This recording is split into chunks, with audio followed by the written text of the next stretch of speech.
Al, I guess I'll start with you. You know, this week was particularly unique because of this Dennis Buzukja circumstance. And he's a friend of the Anik and Florian podcast. He's been on the show several times. You know, I think he and our producer, Cody Merrill, might have actually French kissed at this point in time. You know, he's part of our family, right?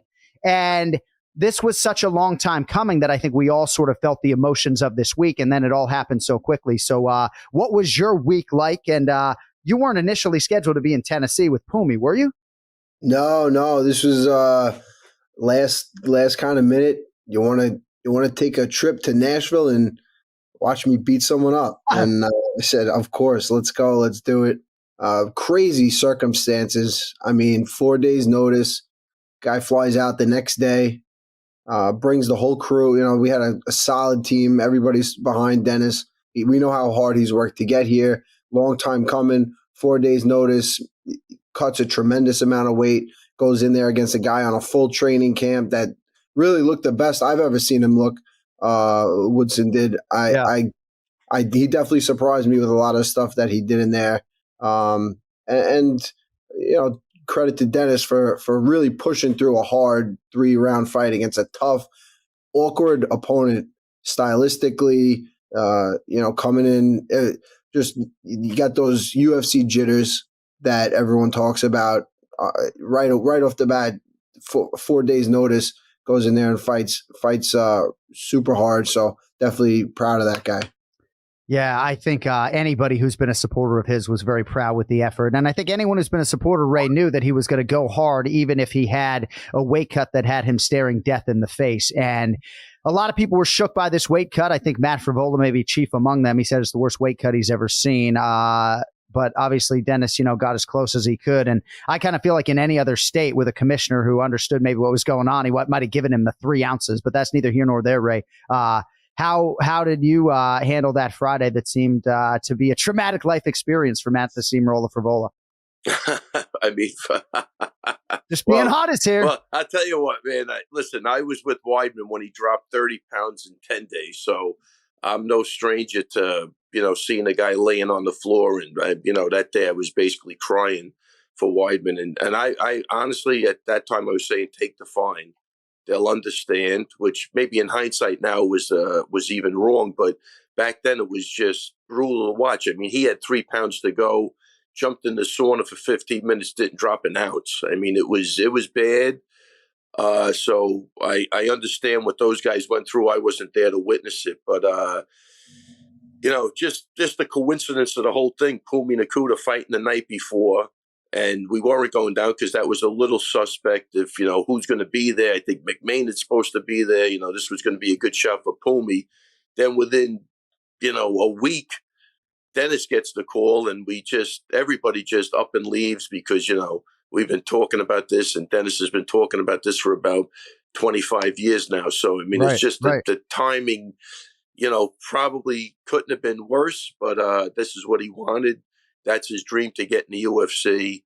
And, you know, like Al said, man, everybody stuck together, and we just went down there to support him because he's a staple in the gym, and he helps these guys up when they were fighting. And it was just a good thing. And before I go in any further too, hats off to Sean Woodson and his team.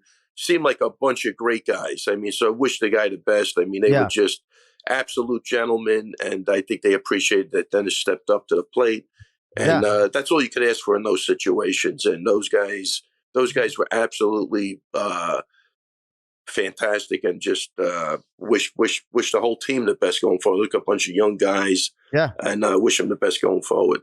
And I'm going to give you plenty of time to unpack all of this. And if you are wondering, Kenny Florian is driving from New England to Charlotte, North Carolina right now. So we'll recap this UFC fight night with him later in the week and get predictions on Vicente Luque and Rafael Dos Anjos, and Brian Petrie and Jason Anik, by the way, coming up in about a half an hour. They were both in the building in Nashville, Tennessee. But Dennis Buzukja was in shape, right? And I felt the need to come to his defense, not because I like you guys or Ray's on our show every week, but because this athlete had an idea that maybe some short notice fight might materialize, but that doesn't mean that he doesn't have muscle mass, right? So, Al, how much do you think the circumstances affected Dennis, if at all, on Saturday night?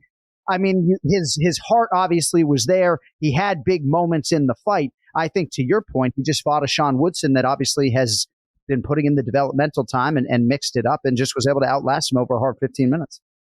Yeah, I mean, to say that the whole situation didn't affect him definitely would be wrong. I mean, I could guarantee you he was feeling really that adrenaline dump in the beginning, which you're probably going to have in your UFC debut no matter what. Either way, yes. Yeah.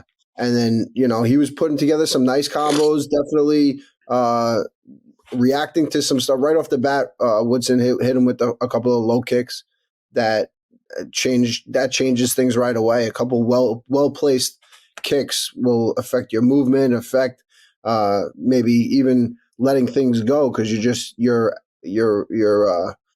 kind of fearing another one of those kicks coming, landing in the right spot. Is that he battled through a lot of adversity this week. So I think that going forward has to be in his back pocket.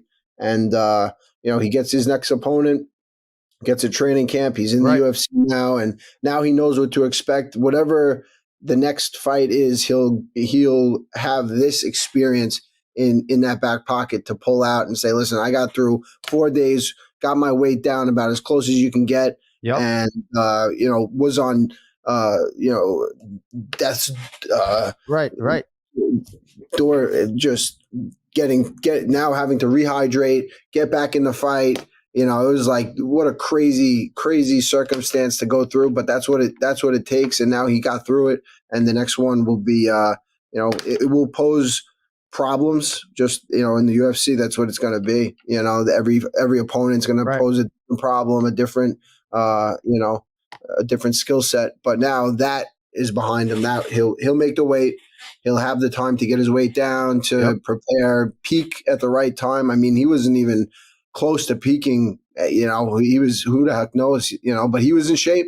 He was training hard. He was going into the fight the day before he got the call, he was being put through a hard Shark Tank grappling session. So it definitely, he was going in confident, but definitely had a little bit of a disadvantage. Yeah. Well, his second UFC appearance hopefully is in November at Madison Square Garden. And you're right. I mean, it'll have a different challenge, but it will not be a 6'3", 145-pound boxer who wants to wrestle all night, So, so there's so much that we could get into. We had Al Iaquinta booked on this show before Dennis Buzukja was even set to compete. So I just want to spend a couple of minutes sort of talking to Al about Aljamain Sterling and everything that you have going on in your life. And I guess I just want to start with this Aljamain Sterling title defense. And certainly you don't need me to tell you anything about his character and why you weren't surprised that he would go support Dennis and Pumi as he did 2 weeks before a title defense. But the challenge of this title defense is not lost on me for Aljo. And I don't just speak of the opponent, Sean O'Malley. I speak to the fact that he fought Henry Cejudo, in early June over 25 hard minutes. So as one of his chief cornermen, Al, how have you digested all the circumstances surrounding this O'Malley fight? And what are your thoughts now, 12 days out? Oh, I mean, Aljo's looking great. He's looking great. And I think that was a big reason. He probably would have went either way, but I think that the fact he's really feeling good, he's put in the work. Right after that last fight, they kind of threw him right into this one. He was unsure where, how he would feel at this point. And I think we were all just like, Aljo, you a couple weeks from now, you're going to be like, wow, I'm ready to go, So, and that's exactly what happened. He took those 2 weeks off. He came back, and now he's in shape. He's looking like an absolute monster. Best he's looked in the gym. So going into this one, super confident. I think stylistically, it's a great fight for him. I know for a fact that O'Malley's never fought anyone near as good as Aljo, as tricky as Aljo, as cerebral in the cage as Aljo, and as unorthodox. He's never seen the striking. He's never seen the movement that Aljo in every facet of the game. He's never, and then you get to his bread and butter, the grappling. God forbid this guy gets a hold of him. It's not going to look good for And so Ray,